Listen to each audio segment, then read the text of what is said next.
जय श्री कृष्णा भाई।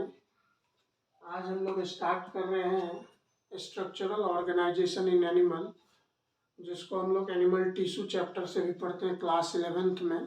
मेरा नाम है प्रिय शाश्वत, आपका प्यारा सा नीट बायोलॉजी मेंटर। बिना टाइम वेस्ट किए स्टार्ट करते हैं।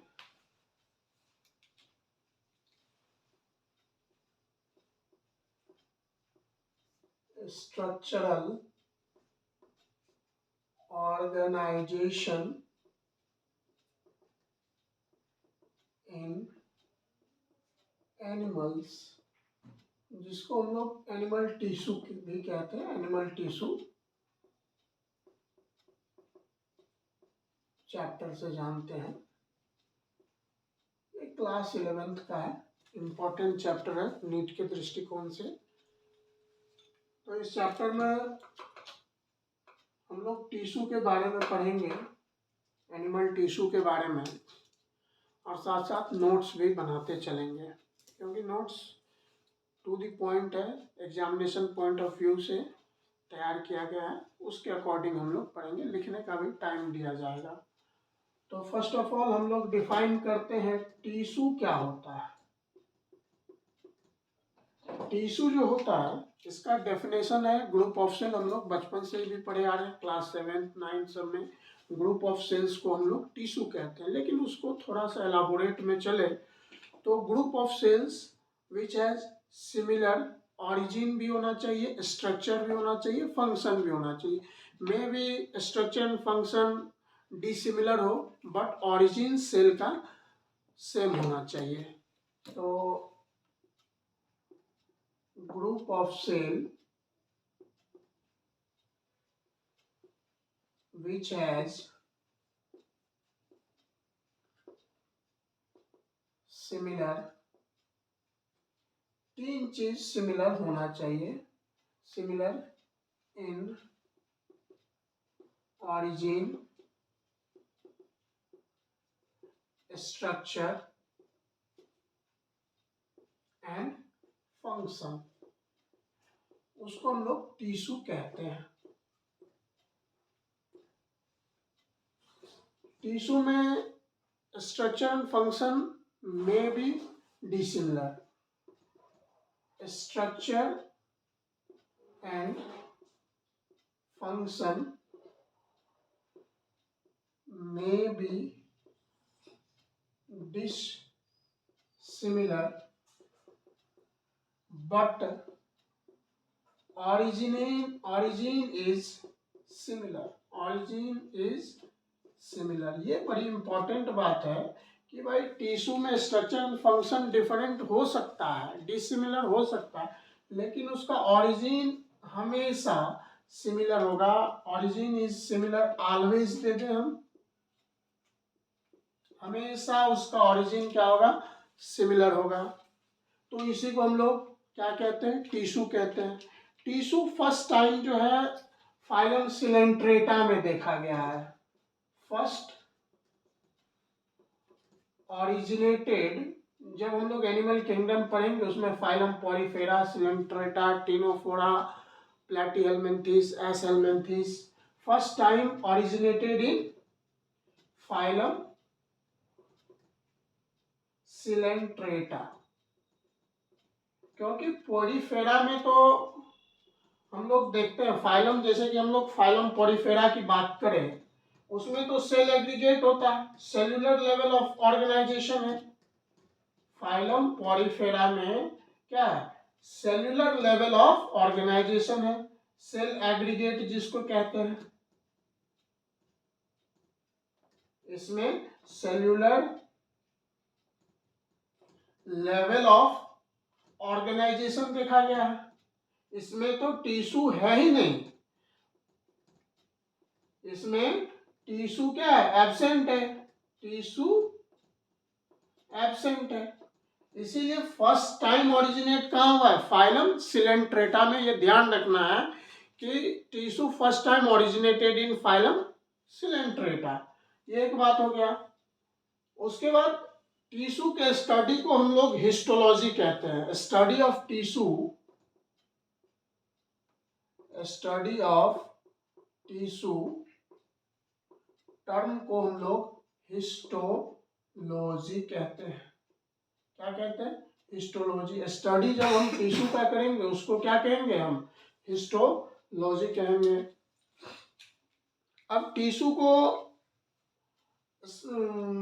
क्लासिफाई भी किया गया है, टिश्यू का क्लासिफिकेशन भी है, ये लिख लिए। टिश्यू का क्लासिफिकेशन भी हम लोग थोड़ा देखते हैं, लिखने का भी टाइम दिया जाएगा। ये बेसिक सा। तो ऑन द बेसिस ऑफ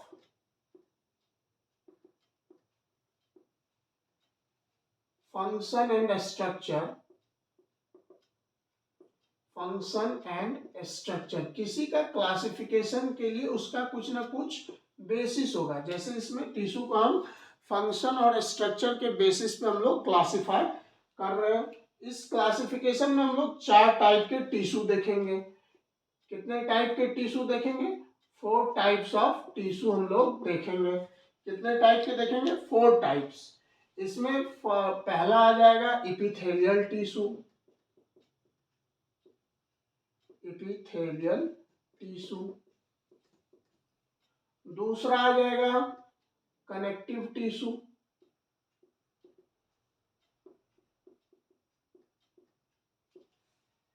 तीसरा आ जाएगा मस्कुलर टिश्यू,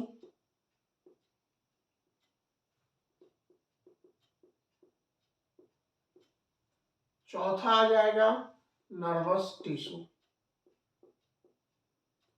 ये हम लोग 4 क्लासिफाई किए हैं टिश्यू को on the basis of structure and function. पहला कौन सा है? Epithelial tissue. दूसरा क्या है? Connective tissue. तीसरा क्या है? Muscular tissue. चौथा क्या है? Nervous tissue. ये एपिथेलियल टिश्यू जो है mainly covering and protective layer का काम करता है। क्या होता है इसका? माइन्यूट सा फंक्शन है, कवरिंग एंड प्रोटेक्टिव होता है। और कनेक्टिव टिश्यू, कनेक्टिव नाम से क्लैरिटी होना चाहिए, कनेक्शन का काम करता है। एक स्ट्रक्चर को दूसरे स्ट्रक्चर से कनेक्ट का काम करता है ताकि बॉडी को सपोर्ट मिले। ये नीचे मिटा देते हैं।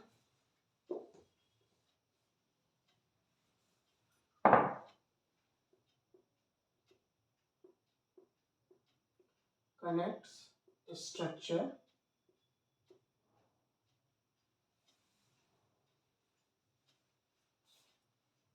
और स्ट्रक्चर कनेक्ट होने से प्रोवाइड करता है support to the body, provide support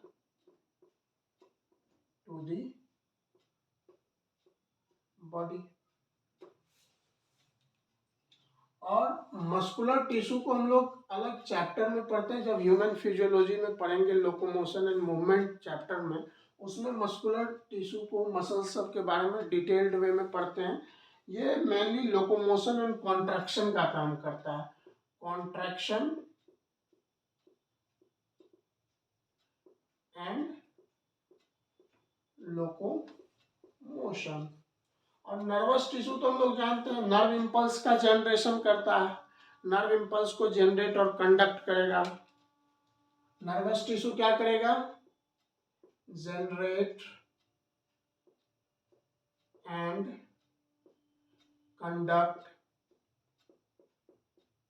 nerve impulse. समझ में आ रहा है? तो हमको टिश्यू क्या है? Group of cells which are similar origin, structure and function. हो सकता है उसका स्ट्रक्चर एंड फंक्शन सिमिलर ना हो, लेकिन ऑरिजिन हमेशा सिमिलर होगा। फर्स्ट टाइम टिश्यू कहाँ ऑरिजिनेट हुआ? फाइलम सिलेंट्रेटा में, क्योंकि फाइलम पॉलीफेरा में तो सेल एग्रीगेट है, वहाँ सेल्यूलर लेवल ऑफ ऑर्गेनाइजेशन है। फाइलम सिलेंट्रेटा, फाइलम टिनोफोरा, यहाँ टिश्यू लेवल ऑफ ऑर्गेनाइजेशन है। फिर फाइलम प्लैटिहेल्मिन्थेस में ऑर्गन लेवल ऑफ ऑर्गेनाइजेशन है। फिर फाइलम एसहेल्मिन्थेस से लेके मैमल्स तक उधर जितना भी है उसमें organ system level of organisation है। तो सारा चीज तो सेल क्या है? Structural and functional unit of life है। Structural and functional unit of life, सारा का सारा चीज तो सेल से ही बना होता है। सपोज करो ये एक सेल है, 2 4 5 सेल मिलके, बहुत सारे सेल मिलके एक टिश्यू तैयार करता है। टिश्यू किस में देखा गया है? फाइलम सिलेंट्रेटा में, टिनोफोरा में, और cell level of organisation Porifera, phylum Porifera में। अब और बहुत सारे टिश्यू मिलके एक ऑर्गन तैयार करता है, जैसे स्टोमक हो गया, लीवर हो गया, पैनक्रियाज हो गया, ये सब क्या है? ऑर्गन है। ऑर्गन किस में देखा गया है? फाइलम प्लैटीहेल्मिन्थेस में, फाइलम प्लैटीहेल्मिन्थेस में। और उसके बाद जो है, ऑर्गन के बाद आता है ऑर्गन सिस्टम। उसके बाद क्या आता है? Organ system. ये फाइलम एसेल्मिन्थेस से टोटल जितना है 11 किंगडम फाइलम तक, फ्रॉम फाइलम एसेल्मिन्थेस, वहां से क्या देखा गया? Organ system level of organisation. Organ system में 2 4 ऑर्गन मिलकर ऑर्गन सिस्टम तैयार करता है। जैसे कि डाइजेस्टिव सिस्टम की बात करें तो उसमें स्टोमक आ जाता है, लीवर आ जाएगा, स्मॉल इंटेस्टाइन आ जाएगा, लार्ज इंटेस्टाइन आ जाएगा, पेनक्रियाज आ जाएगा। ये सब क्या है? डाइजेस्टिव सिस्टम है। 4 5 ऑर्गन मिलके एक सिस्टम तैयार किया है, उसको डाइजेस्टिव सिस्टम कहते हैं। जैसे कि रेस्पिरेटरी सिस्टम में लंग्स आ जाता है, लंग्स के अंदर एल्वियोली है, वहाँ गैसेस एक्सचेंज होता है। कई बार नीट में पूछा जा चुका है, actual site of the gases exchange in the lungs is alveoli, वहीं गैसेस एक्सचेंज होता है। ये सारा चीज मिलके क्या, डायफ्राम भी इंक्लूड करो, क्योंकि डायफ्राम इंस्पायरेशन और एक्सपायरेशन में इंपॉर्टेंट रोल प्ले करता है। तो ये सारा क्या है?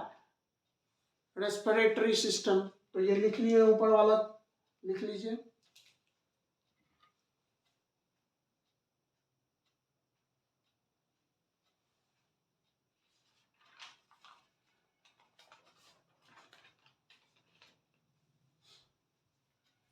ऊपर से मिटा है। तो on the basis of structure and function, tissue को 4 पार्ट्स में क्लासिफाई किया गया है। Epithelial tissue, connective tissue, muscular tissue और nervous tissue. Epithelial tissue covering का काम करेगा और प्रोटेक्शन का काम करेगा। कनेक्टिव टिश्यू एक स्ट्रक्चर को दूसरे स्ट्रक्चर से कनेक्ट करेगा ताकि बॉडी को सपोर्ट मिले। Muscular tissue locomotion and contraction में काम करेगा। और नर्वस टिश्यू जो होता है, क्या होता है? नर्व इम्पल्स को जनरेट और कंडक्ट करेगा। तो इसी में पहला हम देखते हैं एपिथेलियल टिश्यू। पहला हम लोग देखते हैं क्या? Epithelial tissue. एपिथेलियल टिश्यू ये फर्स्ट क्लासिफिकेशन है टिश्यू का। एपिथेलियल टिश्यू हमको नाम से क्लियर होना चाहिए। इपी और थेलिया ये 2 वर्ड से बना है। Epi plus thelia. Epi means होता है अपॉन, थेलिया मीन्स होता है ग्रो। इपिथेलियल टिश्यू एक ऐसा टिश्यू है जो दूसरे टिश्यू पे ग्रो करता है, जस्ट लाइक कनेक्टिव टिश्यू पे यह ग्रो करता है। epithelial tissue is that type of tissue which grow on another tissue that is termed as epithelial tissue. उसको क्या कहेंगे? epithelial tissue कहेंगे। तो इसका सिंपल सा डेफिनेशन क्या होगा? tissue which grow on another tissue known as epithelial tissue। वैसे टिश्यू जो दूसरे टिश्यू पे ग्रो करता है, एज लाइक कनेक्टिव टिश्यू पे ग्रो कर गया, उसको क्या कहेंगे, एपिथेलियल टिश्यू। इसका कुछ कैरेक्टरिस्टिक है, एपिथेलियल टिश्यू के पास हाई रीजनरेशन कैपेसिटी होता है, हाई रीजनरेशन कैपेसिटी होता है, और least regeneration capacity nervous tissue, least regeneration capacity किसके पास है, नर्वस टिश्यू के पास, और हाई रीजनरेशन कैपेसिटी किसके पास है, एपिथेलियल टिश्यू के पास है। एपिथेलियल टिश्यू जो होता है रेस्ट करता है, यानी कि प्रेजेंट रहता है, लाई करता है, रेस्ट और लाई ऑन कनेक्टिव टिश्यू। कहाँ रहता है, कनेक्टिव टिश्यू पे। एक्चुअली एपिथेलियल टिश्यू जो होता है ना, बेसमेंट मेम्ब्रेन पे प्रेजेंट रहता है, और वो बेसमेंट मेम्ब्रेन जो होता है कनेक्टिव टिश्यू के सिक्रीशन से भी होता है और एपिथेलियल सेल्स के सिक्रीशन से भी होता है। कनेक्टिव टिश्यू के सिक्रीशन से फिब्रस लेमिना होता है, और एपिथेलियल सेल्स जो होता है बेसल लेमिना सिक्रेट करता है। इस दोनों को मिला के बेसमेंट मेम्ब्रेन होता है, उसी पे एपिथेलियल टिश्यू प्रेजेंट रहता है। एपिथेलियल टिश्यू जो होता है कॉम्पैक्टली पैक्ड रहता है। एपिथेलियल टिश्यू जो होता है, tissue is compactly packed with very little intercellular matrix या स्पेस। मतलब कि इतना कॉम्पैक्टली पैक्ड रहता है जिसके वजह से ये एवास्कुलर भी होता है, इसमें गैसेस मतलब कि डिफ्यूजन कुछ कर ही नहीं कर पाएगा, एक्सचेंज कर ही नहीं पाता, और इसी के वजह से due to absence of intercellular space, due to absence of intercellular space, epithelial tissue are avascular. Epithelial tissue are avascular. avascular मतलब ब्लड सप्लाई वहां है नहीं, ब्लड वेसल्स एब्सेंट होता है, यानी कि ब्लड वेसल्स क्या रहेगा, एब्सेंट रहेगा, ब्लड वेसल्स एब्सेंट रहेगा। एक एक्सेप्शन भी है, एक होता है Asteria vascularis.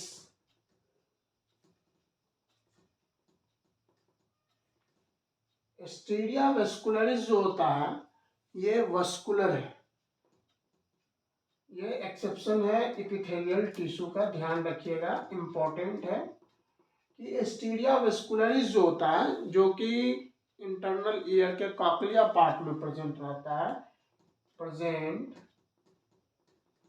In cochlea part of internal ear is vascular. ये कैसा है, वेस्कुलर है। एक एस्टीरिया वेस्कुलरिस ही एक ऐसा एपिथेलियल टिश्यू है जो कि क्या है, वेस्कुलर है, जो कि क्या है, वेस्कुलर है। समझ में आ रहा है, लिख लीजिए या स्क्रीनशॉट ले लीजिए। एपिथेलियल टिश्यू क्या है, ऐसा टिश्यू जो दूसरे टिश्यू यानी कि कनेक्टिव टिश्यू पे ग्रो करता है, उसको क्या कहते हैं, एपिथेलियल टिश्यू। इसके पास हाई रीजनरेशन कैपेसिटी होता है, और ये कनेक्टिव टिश्यू पे प्रेजेंट रहेगा, और इसमें जो है एपिथेलियल टिश्यू में इंटरसेल्युलर स्पेस एब्सेंट रहता है, अगर रहा भी तो वेरी लिटिल इंटरसेल्युलर स्पेस, जिसके वजह से ये एवेस्कुलर भी है, यहाँ ब्लड सप्लाई है ही नहीं, ब्लड वेसल्स है ही नहीं, जिसकी वजह से ये एवेस्कुलर होता है। इपिथेलियल टिश्यू का एक और कैरेक्टरिस्टिक फीचर है, इसका एक सरफेस जो होगा ना वो फ्री होगा, वन सरफेस इज फ्री। तो यही लिख लीजिए, ऐसे इपिथेलियल टिश्यू में दे दीजिए one surface is always free, एक सरफेस इसका हमेशा फ्री रहेगा। क्या रहेगा? फ्री रहेगा। किसका? इपिथेलियल टिश्यू का एक सरफेस क्या रहेगा? फ्री रहेगा।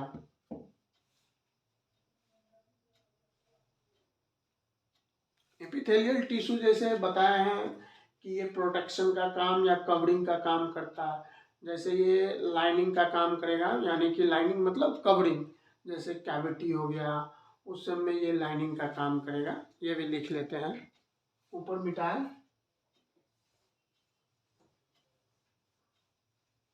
तो एपिथेलियल टिश्यू क्या होता है? Epi plus thelia. इपी मतलब upon, thelia means grow. Epithelial tissue एक ऐसा टिश्यू है जो दूसरे टिश्यू पे ग्रो करता है, और इसके पास क्या होता है? हाई रीजनरेशन कैपेसिटी होता है। क्या होता है? हाई रीजनरेशन कैपेसिटी होता है। एपिथेलियल टिश्यू जो है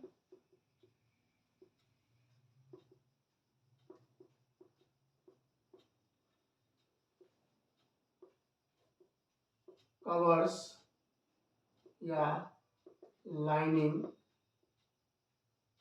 किसको किसको करता है? जैसे कैविटीज हो गया,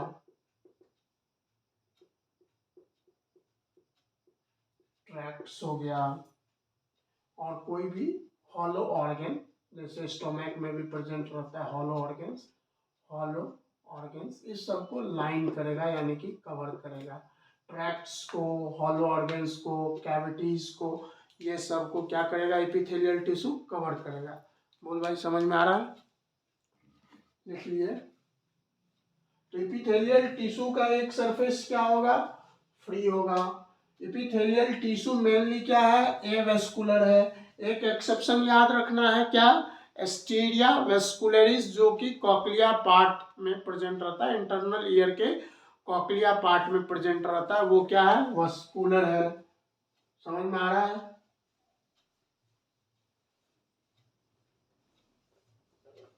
देखिए,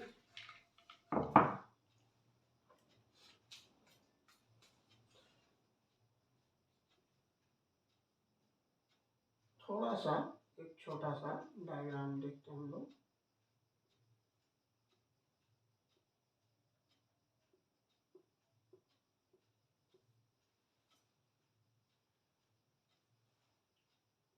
ये है बेसमेंट मेम्ब्रेन। ये क्या है? बेसमेंट मेम्ब्रेन है। और यहाँ कनेक्टिव टिश्यू है।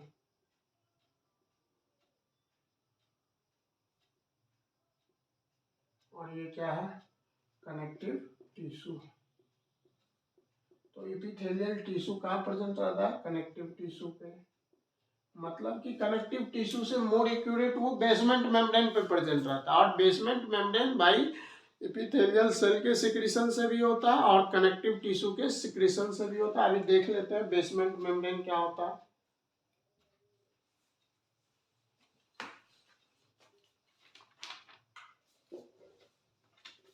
यहाँ लिख लेते हैं कि epithelial tissue are present on the basement membrane। पूछेगा तो यही पूछेगा कि भाई एपिथेलियल टिश्यू कहाँ प्रेजेंट रहता है। एक ऑप्शन रहेगा बेसमेंट मेम्ब्रेन, तो उसी बेसमेंट मेम्ब्रेन पे प्रेजेंट रहता है।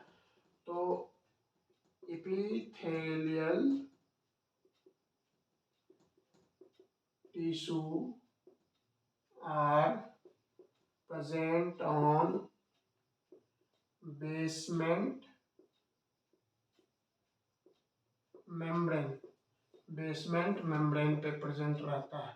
इसको बीएम भी कह दीजिए। अब बेसमेंट मेम्ब्रेन होता क्या है? बेसमेंट मेम्ब्रेन एक्चुअली जो है दो चीज से बना होता है। बेसमेंट मेम्ब्रेन जो है दो चीज से बना होता है। एक होता है बेसल लेमिना,